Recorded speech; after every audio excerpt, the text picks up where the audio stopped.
السلام علیکم دوستوں اور ساتھیوں، یہ ویڈیو ڈاکٹر سید جعفر احمد کی کتاب شب گزیدہ سحر کے مضمون سے ماخوذ ہے۔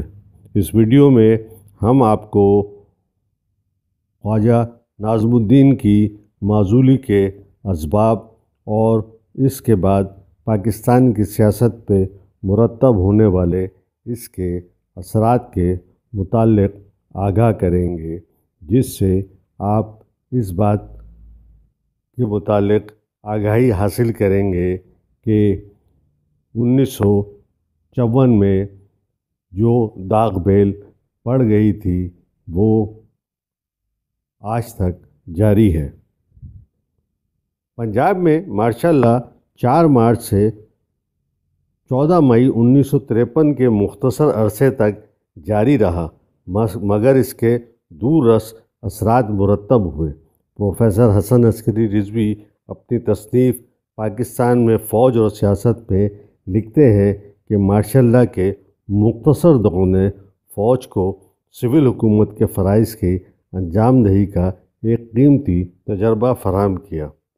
اس نے عوام کے ذہنوں میں اس تاثر کو راسخ کیا کہ جب دیگر تمام ذرائع ناکام ہو جائیں تو امن اور مؤثر حکومت کے قیام کے لیے فوج کی طرف دیکھا جا سکتا ہے۔ پنجاب کے بحران کا پہلا نشانہ خود ممتاز دولتانہ بنے، جن کو 3 اپریل 1953 کو وزارت اعلیٰ سے الگ کر دیا گیا۔ ساتھ ہی وہ مسلم لیگ کی صوبائی قیادت سے بھی محروم ہو گیا۔ خواجہ ناظم الدین نے دولتانہ پر پروڈا کے تحت مقدمہ بھی قائم کیا۔ دولتانہ نے وزیر اعظم کے خلاف مہم جوئی میں جس طرح اپنے صوبے کے امن و امان کی تباہی مول لی تھی اور جس طرح ایک مذہبی مسئلے کو اپنی سیاسی اغراض کے خاطر استعمال کرنے کا غیر مدبرانہ اقدام کیا تھا، وہ بڑی حد تک ان کے ذاتی فیصلے تھے۔ مرکز ہی میں دولتانہ کی حلیف قوتیں جو انہی کی طرح وزیر اعظم اور بنگالی لابی کے خلاف تھی، اینٹی قادیانی تحریک کے حوالے سے دولتانہ کی حکمت عملی سے اختلاف کے باوجود وزیر اعظم کو بھی کسی قسم کی رعایت دینے یا تقویت فراہم کرنے پر آمادہ نہیں تھی۔ ناظم الدین کا خیال تھا کہ دولتانہ سے نجات اور لاہور میں فوج کی آمد سے ان کے مسائل ختم ہو گئے ہیں، مگر مرکز ہی میں ان کی گرد سازشوں کا تانا بانا تیزی کے ساتھ بنا جا رہا تھا۔ سر ظفر اللہ خان کا کہنا ہے کہ ان کی کمیونٹی کے خلاف چلنے والی تحریک میں دولتانہ تو ضرور ملوث تھے، مگر ان کو غلام محمد کی آشیرواد حاصل نہیں تھی۔ اس رائے سے بھی یہ نتیجہ اخذ نہیں کیا جا سکتا کہ دیگر موضوعات، خاص طور سے دستور سازی میں پنجاب اور بنگال کی آویزش کے حوالے سے بھی گورنر جنرل دولتانہ سے مختلف رائے رکھتے تھے۔ امر واقعہ یہ ہے کہ اگر ایک جانب وزیر اعظم کے گرد ایک بنگالی حلقہ جمع ہو چکا تھا تو دوسری طرف پنجاب سے تعلق رکھنے والے بیشتر لیڈر بیک وقت غلام محمد اور دولتانہ کے گرد جمع ہوئے تھے۔ ان میں سے گورنر جنرل پس پردہ اور دولتانہ زیادہ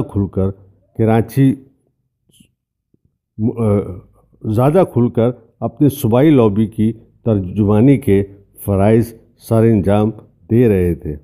پنجاب کے واقعات اور دولتانہ کے منظر سے ہٹ جانے کے بعد پنجابی بنگالی کشمکش کی شخصی تقسیم غلام محمد اور ناظم الدین کی وزارتوں میں ہوئی۔ غلام محمد کو فوج اور بیوروکریسی کی تائید بھی حاصل تھی۔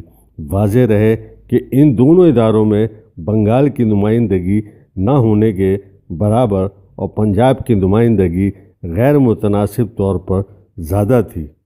پنجاب میں فوج کے ذریعے امن و امان کی بحالی نے غلام محمد، فوج اور افسر شاہی کے اتحاد ثلاثہ کو غیر معمولی اعتماد فراہم کیا۔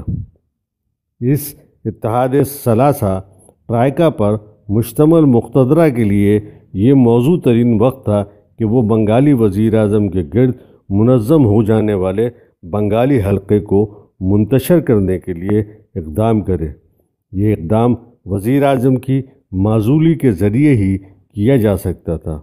17 اپریل 1953 کو ناظم الدین کی وزارت کو معزول کر دیا گیا۔ گورنر جنرل نے ان پر الزام عائد کیا کہ وہ ملک میں امن و امان کے قیام میں مکمل طور پر ناکام ہو چکے تھے اور انہوں نے ملک کو ایک شدید نوعیت کے اقتصادی بحران میں جھونک دیا تھا۔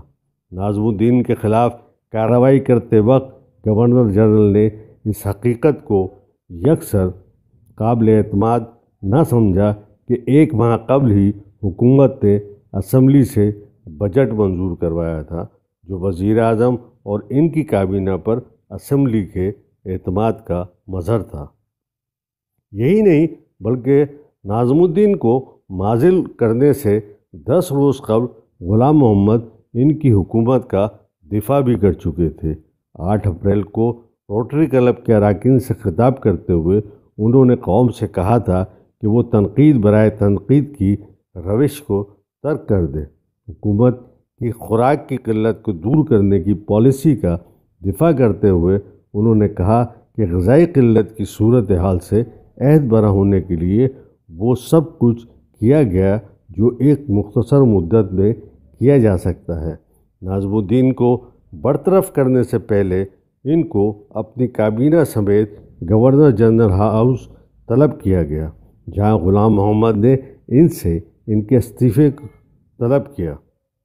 ناظم الدین نے کہا کہ انہوں نے اسمبلی کا اعتماد ایک ہی ماہ قبل حاصل کیا ہے اور گورنر جنرل کے پاس ان سے استعفیٰ مانگنے کا کوئی اختیار نہیں ہے۔ ناظم الدین کے انکار پر غلام محمد نے دوسرا راستہ اختیار کیا اور انہوں نے وزیر اعظم اور ان کی حکومت کی برطرفی کا اعلان صادر کر دیا۔ دوستوں اور ساتھیوں، وہ دوست اور ساتھی جو پاکستان کی سیاست میں دلچسپی رکھتے ہیں ان کے لیے ضروری ہے کہ قیام پاکستان کے بعد 1947 سے لے کے 58 کی سیاسی تاریخ کا مطالعہ کریں اور اس کے لیے ڈاکٹر سید جعفر احمد کی کتاب شب گزیدہ سحر ایک ایسی کتاب ہے جس میں مختصراً ان تمام حالات کا احاطہ کیا گیا ہے۔